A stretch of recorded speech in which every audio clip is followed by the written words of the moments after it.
자, 두 번째 영상입니다. 두 번째 영상은 저번 시간에 이제 우리 로컬 컴퓨터에서 개인 블로그 생성하는 것까지 한번 진행을 해봤죠. 이제 블로그만 이제 띄워놨으니까 이제 걔를 이제 조금씩 한번 수정을 한번 해볼 건데, 이제 어떻게 하면은 얘를 수정을 할 수 있느냐라는 거에 대해서 좀 얘기를 할 겁니다. 실제로 한 5개 영상을 거쳐가지고 한번 좀 설명을 좀 드릴 거예요. 내용이 좀 많죠. 그리고 이 5개 정도의 영상, 그리고 내용에 대해서만 좀 잘 알아두시면은 쉽게 여러분들이 만들어낸 블로그를 여러분들이 이제 운영을 좀 하실 수가 있을 것 같아요. 그 밑에 나오는 뭐 여러 가지 뭐 웹폰트 설정이라든지 루즈 이용하는 어쩌고저쩌고 뭐 이런 식의 내용들은 추가적인 기능에 대한 내용이에요. 그래서 3번부터 해가지고 쭉 나오는 것들은 뭐 추가적인 기능에 대한 설정들이고, 실제 블로그를 만들고 운영하는 방식에 대한 내용은 대부분 다 요 2번 블로그 수정, 그다음에 퍼블리싱, 지금 만들고 있는 영상 포함해서 한 5개 정도의 내용이 들어가게 될 겁니다. 자, 그래서 이번 영상은 자신의 로컬 컴퓨터에 생성한 블로그를 내 입맛에 맞게 이제 수정을 해야 되는데, 그 수정하는 방법, 그리고 새로운 포스트를 이제 올려야겠죠. 글을 실제로 올려야 되는데 글을 올리는 방법, 그리고 로컬에서만 할 게 아니라 우리는 GitHub 페이지라는 곳에 내 블로그를 개설하는 게 우리의 최종 목표잖아요. 그래서 GitHub 페이지에 내 블로그를 개설하는 방법, 뭐 이런 식으로 해서 총 5개, 이렇게 보면 지금 현재 밑에는 비어 있는데, 이렇게 뭐 여러 가지 항목으로 이렇게 좀 비어 있는데, 요 5가지 항목에 대해서 하나씩 영상을 좀 올려 볼 겁니다. 자, 다시 한번 좀 보도록 하죠. 우리는 지금 제스퍼2라는 테마를 이용을 하고 있죠. 이 제스퍼2라는 테마를 이용하셔도 되고 또는 다른 테마를 이용하셔도 되는데, 일단 뭐 저랑 같이 진행을 하려면은 당연히 제스퍼2 테마를 이용을 하셔야 됩니다. 다른 테마와는 설정하는 방식, 설정하는 뭐 그런 파일들, 이런 것들이 좀 구조가 다르기 때문에 다른 테마를 갖고 오시면은 제가 설명하는 거랑 이렇게 좀 안 맞는 게 좀 있어요. 그래서 다른 테마를 사용하시는 거는 조금 불가능할 것 같고, 저랑 같이 이제 제스퍼2라는 테마를 이용을 해서 사용을 하실 겁니다. 일단은 만드는 것까지는, 블로그를 실행이 되는 것까지는 저번 시간에 한번 확인했었죠. 별로 어렵지 않았어요. 그냥 깔면 됐었습니다. 뭐 설치만 하고 뭐 명령어 몇 개 쳐가지고 로컬에서 블로그를 실행시키는 것까지는 한번 쉽게 해봤는데, 얘를 이제 우리 입맛에 맞게, 자신의 입맛에 맞게끔 이거 수정해야 되는데, 이게 사실 쉬운 일은 아니에요. 개발 쪽에 있는 사람들, 프론트엔드 쪽 개발 쪽에 있는 사람들은 그냥 이렇게 하면 되는 거 아니야? 물론 이제 처음에 좀 복잡하지만 그래도 나름대로 어떻게 해서 할 수는 있습니다. 근데 그런 그 IT 쪽 개발에 계신 분들이 아니신 분들은 상당히 좀 처음에는 좀 난해하죠. 이게 도대체 뭐 하자는 거지? 막 이런 식의 좀 느낌이 좀 들게 됩니다. 그냥 이럴 거면 차라리 그냥 티스토리나 네이버 블로그 쓰자, 뭐 이런 식의 말이 나올 정도로요. 자, 근데 말씀드렸듯이 처음에 그냥 좀 많은 용어, 그다음에 많은 설정, 이런 것들이 나와서 좀 어려운 것 뿐이지, 한번 해놓으면은 그 다음에 주구장창 쭉 쓸 수가 있기 때문에 처음만 살짝 고생을 해주시면 됩니다. 이게 마냥 어렵지도 않고요, 실제로는. 자, 우리가 사용하는 지킬은, 그렇죠. 우리는 이제 제스퍼2는 우리가 사용하는 테마고, 이 제스퍼2를 컴파일을 해서 실제 블로그를 만들어주는 게 지킬이라는 놈이라고 그랬죠. 이 지킬은 사이트 생성기예요. 블로그를 실제로 만들어주는 놈이고, 얘는 뭘 기반으로 해서 어떤 걸 가지고 만드냐면은, 우리가 마크다운이라는 형식의 텍스트 파일을 HTML로 변환해 주게 됩니다. 그러니까 결국 우리가 블로그를 만드는 게 일반 텍스트 파일로 만드는 게 아니라 이제 마크다운이라는 특수한 형식의 텍스트 파일을 만드는 거네요. 맞죠? 좋아요. 한 가지 여러분들 좀 기억하셔야 될 게 있는데, 우리는 저번에 제스퍼2를 압축을 풀어서 어디에 갖다 놨냐면은 여기에 갖다 놨습니다. C 드라이브 밑에 블로그 메이커라는 폴더를 하나 만들었죠. 그리고 이 안에다가 파일들을 와구와구 복사해 놨었어요. 그렇죠? 굳이 한번 보자면 아마 이렇게 될 것 같습니다. 이게 지금 잘 보일지는 모르겠는데, 여기 블로그 메이커라는 폴더 가시면 아마 이런 식의 파일들을 쭉 보실 수가 있을 거예요. 요 놈입니다. 자, 그래서 이 폴더, 이 블로그 메이커라는 폴더가 지킬 소스 폴더가 됩니다. 여기가 원본이라는 얘기예요. 우리 블로그의 원본이 됩니다. 우리가 그럼 포스팅을 하려면, 글을 올리려면 어디에 올리면 되느냐? 이 폴더 안에 보시면 언더스코어 포스트라는 폴더가 한 마리 있습니다. 여기 있죠? 언더스코어 포스트라는, 포스트가 아니라 포스트네요. 수정해야겠네. 자, 포스트라는 폴더가 있는데, 이 안에 들어가시면은 이런 식으로 파일들이 있죠. HTML 파일도 있고 MD라고 표현되어지는 마크다운 파일도 있습니다. 이 MD가 마크다운의 약자예요. 그래서 텍스트 파일입니다. 이런 텍스트 파일들을 우리가 여기다 추가해서 블로그 내용들을 우리가 만들어낼 수가 있어요. 자, 여기에 마크다운 형식으로 글을 작성한 다음에 우리 어저께 한 것처럼, 저번 시간에 한 것처럼 번들 exe 지킬 서브라는 명령을 이용해서 얘를 컴파일을 합니다. 그러면은 그런 그 저장된 글들에 대한 컴파일이 진행이 되고 이제 결과물이 목적 폴더, 데스티네이션 폴더에 생성이 되게 됩니다. 그건 좀 나중에 한번 보기로 하고요. 그리고 나서 이건 추후에 진행을 할 건데, 이제 git을 이용을 해서 GitHub 페이지에 어떻게 하면은 우리가 만든 이 블로그를 올릴 수 있느냐, 이런 내용들이 따라서 진행이 되게 될 거고요. 자, 그리고 이런 일련의 과정들을 하려면 툴이 있어야겠죠. 우리도 개발 툴이란 게 있어야 됩니다. 저는 개발 툴 없이 그냥 메모장이랑 도스창에서 하면 안 되나요? 되죠. 왜 안 돼요? 되긴 하는데 이게 너무 좀 힘들어요. 메모장이라는 게 이렇게 사용하기 편한, 뭐 간편하게 잠시 하라고 만들어 놓은 거지, 뭐 프로그램 개발하라고 만들어 놓은 건 아니거든요. 그래서 IDE, 통합 개발 환경이 좀 있어야 됩니다. 여러분들이 손에 익으신 여러 가지 개발 환경들, 이런 것들을 이용하셔도 돼요.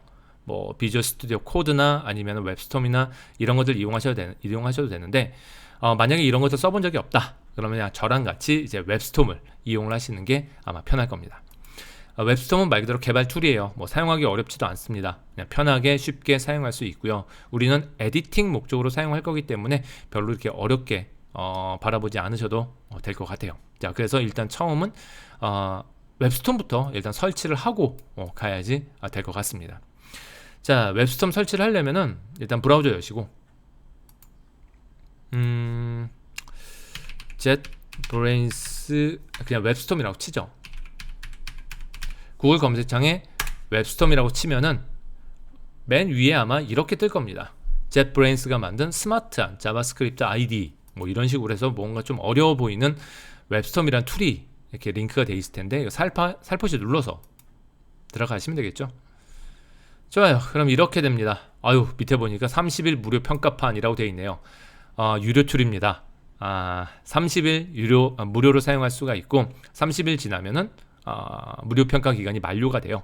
그러면 이제 사야 되느냐? 그건 아니고 30일 지나면은 어인스톨 하시고 다시 가시면 됩니다. 그럼 또 30일 쓸 수 있어요. 뭐 이런 식으로 굳이 사지 않으셔도, 유료로 구매를 하지 않으셔도 계속 사용할 수 있으니까, 약간 좀 불편하긴 하지만, 귀찮기도 하고 불편하기도 하지만 뭐 무료로 사용할 수 있으니까 그렇게 사용을 하시면 됩니다. 만약 여러분들이 학교 이메일, 대학교 이메일 같은 걸 가지고 계시면은 스튜던트 라이센스를 이 안에서 좀 찾아보면 스튜던트 라이센스라는 걸 받을 수 있는데, 그러면 1년 동안 무료로 사용을 할 수 있을 거고요. 뭐 유료도 그렇게 비싸진 않은데, 굳이 이 블로그 때문에 유료로 사용하는 건 사실 우리가 이제 프론트엔드 땅 개발하는 사람도 아니면 굳이 유료로 사용할 필요는 사실 없을 것 같습니다. 그냥 무료 평가판 쓰셔도 충분할 거는 같아요. 약간 좀 귀찮긴 하지만 말이죠. 다운로드를 눌러서 웹스톰을 이제 다운로드를 해주시면 됩니다. 좀 기다리시면 여기 밑에 지금 다운로드 되는 거 보이시죠? 다운로드가 끝나면은 쟤를 설치를 할 겁니다. 자, 그래서 이런 식으로 웹스톰이 이렇게 뜨게 되면은 더블 클릭하신 다음에 얘를 설치를 해주시면 되겠죠. 자, 그러면 웰컴 해가지고 나옵니다. 넥스트 어쩌고 저쩌고. 저는 지금 설치가 돼 있는 상태예요. 뭐 옛날 버전이 설치가 돼 있는데 이거 언인스톨 할 거니? 라고 물어보는데, 저는 그냥 옛날 거 쓸 겁니다. 그래서 저는 이제 캔슬 할 거고요. 여러분들은 계속 넥스트 뭐 따로 설정해 줄 게 없어요. 기본적인 설정만 이렇게 잡으신 다음에 툴을 설치를 해주시면 됩니다. 그러면 나중에 이제 어떤 모양을 보실 수 있냐면은 얘가 이렇게 뜨게 돼요. 이게 웹스톰의 초기 화면입니다. 처음에 웹스톰이라는 툴을 이렇게 실행시키시면 이런 화면을 보실 수가 있을 텐데, 맨 처음에 설정 조금 지나가면은 이런 화면을 보실 수가 있을 텐데, 이 화면부터 저랑 같이 진행을 하시면 될 것 같습니다. 그래서 사용하는 툴은 웹스톰을 이용할 거고요. 하나 간단하게 인스톨 해주시면 될 것 같습니다. 자, 좋아요. 제일 먼저 해야 되는 거는 환경 설정 파일을 우리에 맞게끔 잡아주는 겁니다. 설정 파일이 있는데, 이 설정 파일이 또 어려운 얘기 또 나와요. 뭐 야물이라는 파일을 이용을 해서 설정 파일을 만들어 줍니다. 이 파일은 뭐냐면, 아마 그런 것들은 좀 들어보실 수도 있어요. 뭐 JSON이라든지 XML, 이런 것들은 아마 들어보셨을 겁니다. 데이터 구조를 잡는 파일 형식이죠. 그 데이터 포맷이죠. 그래서 어떤 특별한 형식을 이용해서 데이터를 표현하는 방식인데, 이 야물도 사실 데이터를 표현하는 방식이에요. 원래 이 야물에 대한 얘기는 제 블로그에 들어오시면 여기 링크가 한 마리 있는데 이거 눌러보시면 야물이 도대체 뭐 하자는 건지, 어떤 형식인지 이런 것들을 아주 간단하게 좀 살펴볼 수 있습니다. 근데 뭐 그것까지는 알 필요 없어요. 그냥 텍스트 파일 형식이라고 보시면 됩니다. 데이터를 표현하기 위한 텍스트 파일 형식이고요. 요 데이터 파일 형식으로, 데이터 형식으로 만들어져 있는 파일이 underscore.config.yaml 파일입니다. 요 뒤쪽에 확장자가 YML로 되어 있는데 이게 야물이라는 거의 약자예요. 그래서 underscore config라는 요 파일 자체가 설정 파일이라고 보시면 될 것 같고, 우리 블로그 생성에 대해서 전체 환경 세팅을 얘가 담당하고 있습니다. 그래서 얘를 잘 설정을 해 주셔야 돼요. 자, 그러면 한번 보도록 하죠. 짜짜짜짜짜짜 내려갈 거고, 어디로 갈 거냐면은 우리 웹스톰 이렇게 돼 있죠. 여기에 오픈이라고 되어 있는 게 있습니다. 오픈이라는 걸 살짝 눌러서 뭘 오픈할 거냐, 여기 보시면은 C 밑에 블로그 메이커라는 폴더가 보여요. 우리 지킬의 소스 폴더, 우리 블로그 원본이죠. 얘를 선택하신 다음에 OK를 누를 겁니다. 그러면 이런 식으로 뜬금없이, 난데없이 뜬금없이 readme md라는 파일이 하나 열리면서 이렇게 이상한 내용들이 쭉 나오게 되죠. 살포시 닫아줍니다. 자, 그리고 왼쪽에 보시면 이게 프로젝트라고 되어 있어서 여기 쭉 내리는 게 있어요. 요거는 일단 그거 하기 전에 요 밑에 보면 아마 이런 게 뜰 수가 있을 텐데, 별건 아니고 픽스 눌러서 이런 식으로 그냥 처리해 주시면 됩니다. 자, 중요한 거 아니니까 이건 지금 넘어가고요. 자, 블로그 메이커라는 요 폴더로 우리 프로젝트를 오픈을 했는데 그 안에 파일들이 쭉 많이 나오죠. 그럼 바로 여기 보시면은 underscore config.yml 야물 파일이 하나 보입니다. 이거 더블 클릭하시면은 이런 식의 파일이 나오게 돼요. 이게 우리 블로그에 대한 설정 파일이라고 보시면 됩니다. 자, 그래서 굉장히 내용이 좀 복잡하죠. 그리고 다 한글 하나도 없고 다 영어야. 그래서 이건 또 뭐지? 라고 싶으실 텐데, 요 내용은 이제 뭐로 바꿀 거냐면은 제 블로그 가시면, 제 블로그는 아마 유튜브에 그 링크가 명시되어 있을 텐데 거기에서 보시면 됩니다. 거기 가서 보시면은 제 블로그에 들어오셔 보시면은 제가 지금 보고 있는, 여러분들이 보고 있는 이 화면 페이지를 보실 수 있을 거예요. 블로그 따라 들어오시면은. 그럼 거기에 요 밑에 있는 요 내용들 있죠? 요 내용들을 그대로 복사를 할 겁니다. 자, 그래서 처음부터 시작해서 쫙 긁을 수 있게 돼 있으니까 쫙 긁으시면 되겠죠. 처음부터 끝까지 쭉 해서 여기까지 해서 컨트롤 C 복사하신 다음에 이걸 그대로 여기에다가 그대로 갖다 붙일 겁니다. 다 지우고, 싹 다 지우고 그대로 갖다 붙일 거예요. 이런 식으로. 그리고 나서 위에서부터 하나씩 하나씩 맞게끔 설정을 해 주시면 됩니다. 자, 한번 볼까요? 제일 먼저 이제 마크다운은 어떤 걸 쓸 거니? 라고 했는데, 우리 아까 전에 제가 마크다운이라는 말을 잠깐 썼었죠. 이 마크다운 형식으로 우리의 블로그 글을 포스팅하게 됩니다. 근데 이 마크다운도 종류가 여러 가지가 있어요. 그래서 조금 마크다운을 사용하기 불편한 점을 좀 개선하는 게 있습니다. 마크다운의 이제 개선판이라고 되어 있는 게 여러 가지가 있는데 그 중에 하나가 크램다운입니다. 그래서 우리는 크램다운을 이용을 해서 마크다운을 좀 사용을 할 거고요. 그래서 여기는 그냥 두시면 됩니다. 마크다운은 크램다운을 이용할 거야 라는 식으로 주시면 될 것 같고요. 그 밑에 보시면은 이제 마이 데이터 쪽에 이제 오너에서 나에 대한 정보를 적는 칸이 있습니다. 이건 이제 제 이름이죠. 문성이라고 이제 제 이름이고, 여기에 이제 여러분들의 이름을 영문으로 적어 주시면 되겠죠. 요 아바타는 뭐냐면은 나중에 여러분들이 블로그에 보시면은 여러분들 사진이 하나 뜨게 할 수가 있어요. 그래서 여러분들의 뭐 얼굴이라든지 아니면 뭐 이런 여러분들을 대표할 수 있는 여러분들의 말 그대로 이제 사진, 뭐 아바타, 이런 것들에 대한 사진을 한 마리 지정해 주시면 됩니다. 파일명만 주시면 돼요. 파일은 나중에 어디에 넣어야 되는지는 제가 말씀을 드릴 거고, 일단은 파일의 이름 photo.jpg라는 이름으로 사용을 할 거야 라는 식으로 파일명만 명시를 해주시면 됩니다. 밑에 이제 바이오 부분은 여러분들의 뭐 그런 그 경력이라든지 이력이라든지 아니면 뭐 이런 여러분들을 설명할 수 있는 뭐 어떤 그런 내용들이 여기 쭉 들어가면 될 것 같고요. 이메일 부분에는 여러분들이 사용하는 대표 이메일을 하나 적어주시는 게 좋겠죠. 이메일을 여러분들이 사용하는 이메일 적어주시면 됩니다. 만약 그 밑에 트위터나 페이스북을 사용하시면은 트위터나 페이스북의 아이디를 적어주시면 될 것 같고요. 깃허브나 어쩌고저쩌고 이런 건 좀 빼죠. 링크드인도 있네요. 인스타그램도 있고요. 이런 것들을 만약에 여러분들이 사용하고 계신다. 그러면은 그거에 대한 아이디를 요 뒤쪽에다가 여기다가 이렇게 명시를 적어주시면 됩니다. 그냥 여기다 적어주시면 돼요. 뒤쪽에다 이렇게 편하게 이메일이나 이런 것들을 인스타그램 이메일을 여기다 적어주시면 된다는 얘기죠. 저는 다른 것들은 이게 연결시켜 놓지 않았기 때문에 이런 것들 다 지금 현재 비어 있는 상태입니다. 자, 그리고 나서 밑으로 조금 내려오면은 이제 하이라이터라는 게 있습니다. 하이라이터는 뭐냐면 우리가 지금 사용하는 게 이게 기술 블로그잖아요. IT 쪽 기술 블로그. IT 쪽 기술 블로그는 필연적으로 내용에 뭐가 들어가냐면 이제 코드가 들어가요. 프로그래밍 코드가 들어가는데 프로그래밍 코드를 그냥 갖다 붙여 넣으면 되게 안 예쁘거든. 그래서 막 인덴트도 깨지고 안 예쁘고 막 그래요. 그래서 각 사용하는 언어마다 이제 하이라이터 말 그대로 이제 글자색을 좀 바꿔주는 거죠. 그러면서 굉장히 좀 보기 편하게 쉽게 해줄 수 있는 기능들이 있는데 그걸 이제 하이라이터라고 표현을 합니다. 하이라이터 중에 뭘 사용할 거냐? 루즈라는 걸 이용을 할 겁니다. 그 입술에 바르는 루즈 이거 그거예요. 그래서 루즈라는 하이라이터가 있는데 이 루즈를 이용을 해서 사용을 할 거고 이렇게 주시면 됩니다. 그냥 루즈라고 주시면 될 것 같고요. 페이지네이트는 한 페이지에 포스트 하나 작성된 모든 포스트를 하나의 페이지에 다 열고 할 수는 없잖아요. 포스트가 막 100개 있어.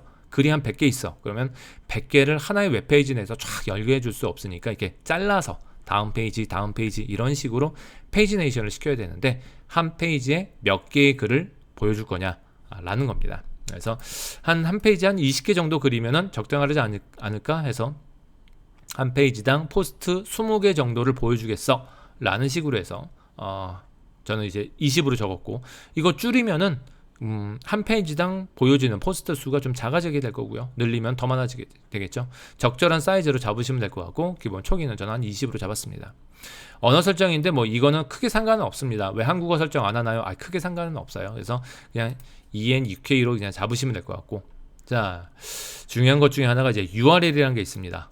요 URL은 살짝 조심을 좀 하셔야 되는데 이거는 뭘로 잡으셔야 되냐면 여러분들 GitHub 아이디가 있을 거예요.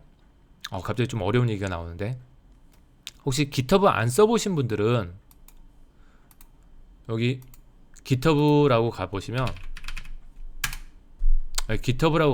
가보시면은 이런 GitHub라는 놈이 있는데 이 GitHub에 여러분들이 나중에 회원 가입을 하실 겁니다. 그러면 이제 여러분들 GitHub 아이디가 생겨요. 그래서 그 GitHub 아이디를 지칭을 합니다. 그래서 잠시만 다시 보시면 이 부분이죠.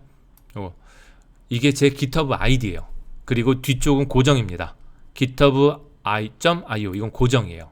그래서 반드시 이렇게 잡으셔야 돼요. 그래서 요 앞에 있는 건 당연히 여러분들 아이디 쓰셔야 되죠. GitHub 아이디 쓰셔야 돼요. GitHub 아이디 쓰시고 뒤에 있는 .github.io 이건 고정이기 때문에 이건 그대로 갖다 쓰시고요. URL은 이렇게 쓰셔야 됩니다. 만약 이걸 안 쓰시면 나중에 여러분들 글을 이렇게 포스팅했을 때 다른 사람이 이제 검색을 하잖아요. 그러면 이제 사이트맵 같은 것들을 이용해서 검색에 잘 노출이 되도록 만들어야 되는데 그런 기능을 좀 할 수가 없어요. 그리고 우리 그 GitHub 페이지는 말 그대로 깡통 같은 아무런 기능이 없는 블로그를 운영할 수 있는 공간만 제공해 주는 거기 때문에 댓글이나 이런 것들을 제공해 주지 않습니다. 그래서 댓글 시스템을 이용하려면은 뭐 디스커스 같은 댓글 시스템을 따로 이용을 해야 되는데 얘를 설정해 주지 않으면 그런 댓글 시스템도 이용할 수가 없어요. 그래서 요거는 잘 정확하게 기억을 해주시면 될 것 같습니다.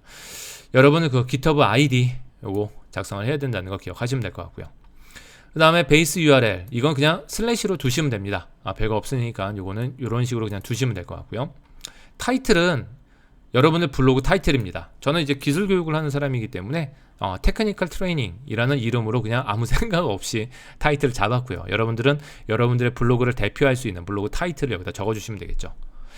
디스크립션은 말 그대로 설명입니다. 우리 블로그에 대한 여러분들이 만들 블로그에 대한 전반적인 설명이에요. 뭐 그래서 이것도 저도 아무 생각 없이 또 기반 기술 그 교육 블로그 뭐 이런 식으로 재미없이 그냥 잡았는데 여러분들의 블로그를 대표할 수 있는 설명이 아마 나와주면 될 것 같습니다. 이 커버는 자 요렇게 작성을 하셔야 되는데 요게 뭐냐면 앞에서부터 여기까지가 폴더명이에요. 사실은 에셋이라는 폴더에 빌트라는 폴더에 이미지스라는 폴더가 있어요. 이런 폴더가 있고 그 뒤에 이런 파일이 있는 겁니다. 그래서 이 커버는 어디에 표시되느냐, 제 블로그를 보시면은 제 블로그를 한번 보시면은 이게 블로그 첫 화면인데 요 뒤에 백그라운드에 이렇게 강철판 같이 생긴 이렇게 안 예쁜 이런 그 판 이미지가 있죠. 이 이미지가 바로 요거예요. 요 이미지예요. 그래서 여기에 이미지를 잡아주시면은 여러분들 블로그 첫 화면에 요 뒤쪽 요만큼, 요 위쪽에 지금 보시는 요만큼 부분에 백그라운드가 딱 깔리게 됩니다. 그거라고 생각을 해주시면 될 것 같아요.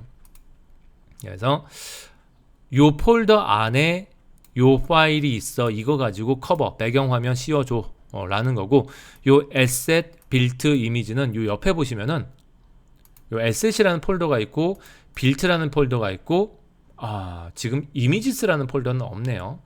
이미지스라는 폴더가 만들어져야 될 것 같아요. 이미지스라는 폴더가 만들어지고 거기 안에 이 파일이 들어가 있어야지 아마 이 내용이, 요 파일이 우리의 그 배경으로 아마 보여지게 될 겁니다. 만드셔야 돼요. 이 파일 못 찾으면은 커버는 당연히 나타나지 않겠죠. 그렇죠? 자, 로고는 저는 생략을 했습니다. 뭐 로고는 쓰실 분들은 이미지를 가져다가 얘로 쓰셔도 되고요. 상관은 없어요. 파비콘입니다. 파비콘은 이거 모르시는 분들을 위해서 잠깐 설명을 드리면, 이 파비콘은 뭐냐면 우리 블로그 이렇게 사이트 들어가시면 요 위쪽에 요 탭에 보시면 블로그 제목이 나오죠. 그리고 그 옆에 보면은 이상한 아이콘 한 마리 있어요. 여기도 마찬가지로 아까 깃허브 잠깐 들어갔었는데 깃허브 쪽에도 옆에 이상한 고양이처럼 생긴 아이콘이 한 마리 있고요. 그렇죠? 요 옆에 있는 요 아이콘, 이게 파비콘입니다. 페이보릿 아이콘의 약자겠죠. 자주 사용하는 아이콘, 자주 그 즐겨찾기 아이콘이라고 보시면 됩니다. 그래서 페이보릿 아이콘의 약자인 이제 파비콘이라고 우리가 일반적으로 표현을 하고, 내가 블로그를 만들었으면 우리 블로그의 파비콘은 이걸로 할 거야 라는 식으로 파비콘을 하나 잡아주시면 됩니다. 마찬가지로 해당 폴더에, 지금 이 폴더는 없지만 만들어야 되지만 폴더를 만드시고 요 아이콘 이미지 파일을 갖다 딱 넣어주시면은 우리 블로그에 파비콘이 잡혀지게 됩니다. 자, 프로덕션 URL이라고 되어 있는데 최종적으로 우리 블로그가 운영될 URL입니다. 이거 뭐랑 똑같아야 되냐면은 아까 우리가 위쪽에서 설정한 요 URL 있죠? 요거랑 똑같으면 됩니다. 요거 그대로 가져다가 여기에 똑같이 박아줄 거예요. 요거 틀리시면은 조금 곤란하죠. 그렇죠? GitHub ID를 가지고 뒤쪽에 github.io는 고정된 상태로 요 URL을 우리가 프로덕션 URL로 사용을 할 거고요. 그럼 얘는 뭔가요? 소스 URL은 뭔가요? 이건 좀 나중에 설명해야 될 것 같아요. 이거는 우리 지킬 소스 폴더, 다시 말해서 이제 블로그 메이커, 우리가 지금 작업하고 있는 이 폴더 어디 갔니? 요 폴더 있죠. 요 폴더 블로그 메이커라는 폴더가 나중에 GitHub 레파지토리에 저장이 되게 되는데 그 레파지토리에 대한 주소를 지칭을 합니다. 뭐가 좀 어려워요. 자, 이건 좀 나중에 다시 한번 얘기를 하기로 하고요. 설정은 뭐 이게 저랑 똑같이 두시면 안 될 것 같고, 일단은 비워두시면 됩니다. 뭐 당장은 쓰지 않을 거니까 일단은 비워주시면 될 것 같고요. 내비게이션은 그냥 to로 잡으시면 될 것 같고요. 요 서브스크라이버는 구독이죠. 블로그 같은 경우에도 내가 새 글을 딱 포스팅하면은 내 블로그를 구독하고 있는 사람들한테 자동으로 이메일이 척척척척 갑니다. 이 사람이 새로운 글을 올렸기 때문에 와서 확인해 보세요. 뭐 이런 식의 안내 메일 이런 것들이 이렇게 쫙 발송이 되게 할 수 있는데, 일반적으로 유튜브 구독이랑 똑같아요. 새로운 그 동영상을 올리면은 구독하고 있는 사람들한테 알림이 가잖아요. 그거랑 똑같습니다. 자, 어쨌든 간에 그런 그 구독과 알림과 같은 그런 기능을 서브스크라이버가 할 수 있는데, 우리는 나중에 보시면 되겠지만 이거 외부 기능을 추가해야 돼요. 이거 툴로 한다고 해서 그런 기능이 자동으로 만들어지는 건 아니거든요. 말 그대로 GitHub 페이지는 깡통입니다. 아무런 기능을 자동으로 제공해주지 않아요. 이거 다 우리가 만들어야 되는 거고 우리가 연결시켜야 돼요. 자, 근데 우리는 요 서브스크라이버를 그런 용도로 쓸 게 아니라 구독 용도로 쓸 게 아니라 이제 검색 용도로 쓸 겁니다. 우리 블로그는 여러분들이 이제 막 블로그에 이제 글을 막 이제 포스팅을 많이 하면은 글이 많이 늘어나잖아요. 그러면 나중에 여러분들이 원하는 글을 찾을 때 이제 검색 기능을 이용해서 찾으려고 하는데 이게 검색 기능도 없어. 그래가지고 검색 기능도 하나 만들어야 되는데 그 검색 기능을 요 서브스크라이버로 대치해서 한번 사용을 할 겁니다. 이건 나중에 한번 다시 한번 얘기를 한번 해보도록 하고요. 여하튼 서브스크라이버도 역시 투로 이렇게 잡아주시면 될 것 같습니다. 트위터나 페이스북 사용하시면은 이 뒤쪽에 유저네임 넣어주시면 될 것 같고요. 자, 디스커스는 온라인 댓글 시스템입니다. 여기 보시면은 뭐 어떤 걸로 갈까요? 앵귤러 그냥 예제로 하나 보여드리는 거예요. 이렇게 제 블로그를 쭉 가면은 맨 밑에 이게 보시면은 이렇게 댓글 0건 하필이면 댓글이 없는 걸로 들어왔네요. 자, 그래서 여기에 댓글을 이렇게 붙일 수 있어요. 그래서 이 디스커스라는 요 그 온라인 댓글 시스템에 가입한 사람들은 이런 식으로 편하게 댓글들을 여기에 그 넣고 질문하고 답글을 달고 뭐 이런 식의 처리들을 할 수가 있습니다. 그래서 이런 디스커스라는 댓글 시스템을 사용할 거니? 라는 걸 물어봅니다. 만약에 사용하겠어 하면 true로 하시면 될 것 같고요. 요 뒤쪽에 뭐만 적어주시면 되냐면은 디스커스의 숏네임을 적어주시면 됩니다. 이게 한 가지 조심하셔야 될 게 있는데 이거 디스커스 유저네임이 아니에요. 그러니까 로그인 네임이 아니라 디스커스 회원 가입을 하면은 그 안에서 이 숏네임이라는 걸 발견할 수가 있는데 그거 적어주는 겁니다. 저는 이제 뭐 여기에다가 저의 이제 숏네임을 원래는 저기 적었는데 뭐 여러분들이랑 같이 공유할 건 아니니까 이렇게 해놨는데 여러분들이 디스커스 가입하신 다음에 숏네임 찾으셔서 여기다가 넣어주시면 되게 되겠죠. 만약에 나중에 여러분들이 이제 구글 어널리틱스를 이용을 해서 내 사이트가 도대체 얼마나 사람들이 방문하고 있느냐 이런 것들을 좀 그 분석해 보고 싶다 그러면은 어널리틱스를 이용할 수 있습니다. 그 일반적으로 마케팅에서는 굉장히 많이 활용을 하고 있죠. 그리고 혹시 마케팅 쪽으로 이제 좀 포지션을 잡으실 분들은 뭐 당연한 얘기지만 이런 것도 공부를 하셔야 돼요. 그래서 구글 어널리틱스 회원 가입을 하시면은 여러분들의 그 트래킹 아이디라는 게 발급이 됩니다. 그래서 구글 어널리틱스 트래킹 아이디를 발급을 받으면 그거를 요 뒤쪽에 이렇게 명시를 해주시면 돼요. 그러면 구글 어널리틱스를 이용해서 우리 블로그 사이트를 계속 트래킹할 수 있습니다.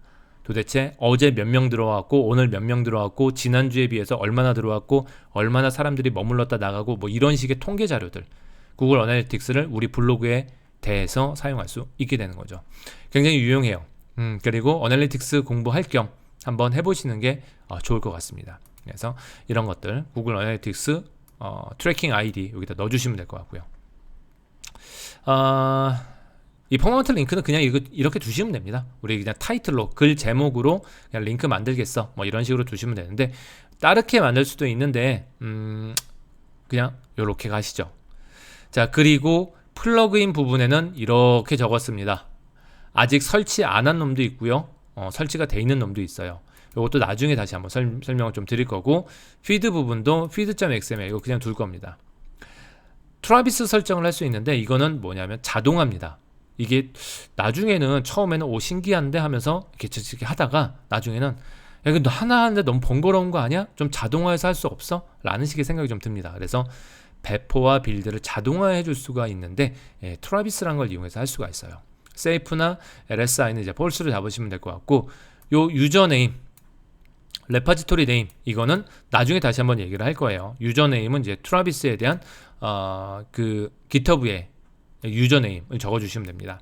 그 다음에 밑에 있는 레파지토리는 GitHub와 연결되는 그 트라비스와 연결이 되는 GitHub의 레파지토리 이름을 적어주게 됐는데 나중에 하시죠. 이거는 그때 요거 자동화 할 때 다시 한번 요거 와서 다시 한번 설명을 좀 드릴 겁니다.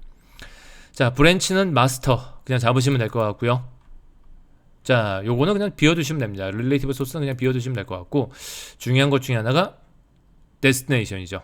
이게 결과 폴더입니다. 결국은 이제 지킬이 우리 블로그를 컴파일한 다음에 결과 파일을 만들어내는데 그 결과 파일을 어디에 만들어낼 거냐 라는 거예요. 이거는 지금 현재 폴더 밑에 이게 점이 의미하는 게 현재 폴더죠. 현재 폴더 밑에 output이라는 폴더를 만들어서 거기에 넣을 거야 라는 식에 대한 의미입니다. 그러니까 결국은 지킬로 다 컴파일하면 얘가 어디에 만들어지냐면은 요 우리 블로그 메이커 밑에 output이라는 폴더가 뜬금없이 하나 빵 생기고 거기에 컴파일된 내용이 저장이 된다는 얘기죠. 그런 얘기입니다. 근데 왜 이렇게 할 거냐? 나중에 이것도 역시 위쪽에 있는 트라비스와 연동시킬 때는 이렇게 하셔야 돼요. 근데 그게 아니면은 좀 나중에 다시 좀 바꾸셔도 됩니다. 이거는 이게 바꿀 수 있어요. 컴파일된 결과가 생성되는 폴더라서 뭐 다른 데 해도 전혀 상관이 없습니다. 우리는 조금 있다가 아직 자동화로 연결시킬 건 아니기 때문에 조금 이따가 좀 다르게 바꿔서 한번 해보도록 하죠. 자, 마지막으로 지킬로 이제 컴파일 할 때 모든 게 다 결과 폴더에 들어갈 필요는 없어요. 그렇죠? 이게 원본에서 우리가 사용하는 이 원본에서 필요한 것들만 쏙쏙 뽑아가지고 블로그를 만들어주면 되거든요. 그래서 지킬 컴파일 할 때 데스티네이션에 포함될 필요가 없는 것들, 야 이거는 결과물에 들어갈 필요가 없어, 괜히 용량만 많이 차지하고 부질없는 것 같아, 이런 것들은 좀 빼줄 필요가 있는데 그런 것들을 명시해 두시면 됩니다. 그래서 리드미부터 시작해서 짜자자자작 해가지고 여러 가지, 야 이런 것들은 나중에 결과에 포함시키지 마라 라는 식으로 우리가 만들어낼 수 있는 거죠. 그렇죠? 자, 그래서 지금 보시는 것처럼 이렇게 특정 포스트를 만약 여기에 포함시키면은 얘는 결과물에 만들어지지 않습니다. 즉 내가 포스트를 작성해 놨다고 해도 내가 어떻게 컴파일을 하느냐, 설정을 어떻게 잡느냐에 따라서 결과물에 포함이 안 될 수도 있다라는 얘기예요. 자, 이런 식으로 일단은 이런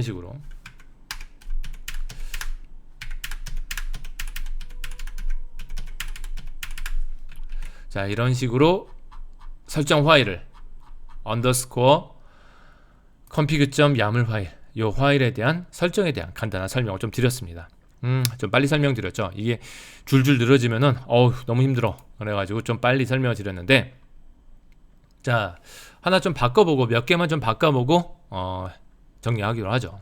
자, 위에 설정 파일에서 저랑 똑같이 지금 이렇게 지금 카피해가지고 만들어놨는데 여러분 설정을 아마 좀 바꾸셨을 거예요. 이름 같은 거 이런 거 좀 바꾸셨을 거예요. 자, 뭘 바꿀 거냐면은 데스티네이션을 좀 바꿀 겁니다. 이게 점 아웃풋으로 아까 되어 있는 거 잠깐 보셨죠? 이건 나중에 트라비스 이용해서 자동화 시킬 때 사용할 거고, 지금은 좀 다르게 바꿀 겁니다. 이런 식으로 좀 바꿀 거예요. 이렇게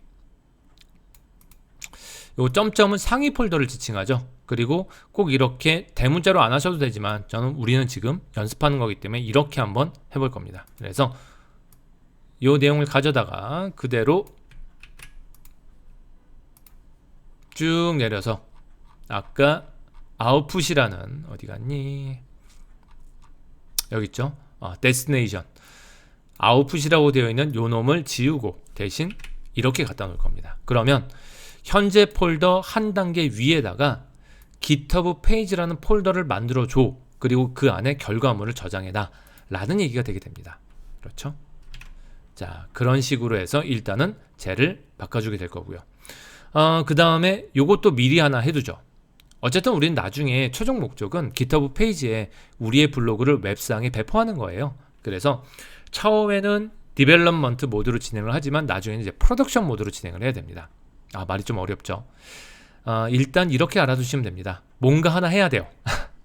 뭔가 하나 해야 되는데 환경 변수라는 게 있는데 그 환경 변수의 값을 프로덕션으로 바꾸셔야 됩니다. 그래서 이렇게 하셔야 돼요. 저랑 똑같이 하시면 됩니다. 탐색기를 하나 여시고요.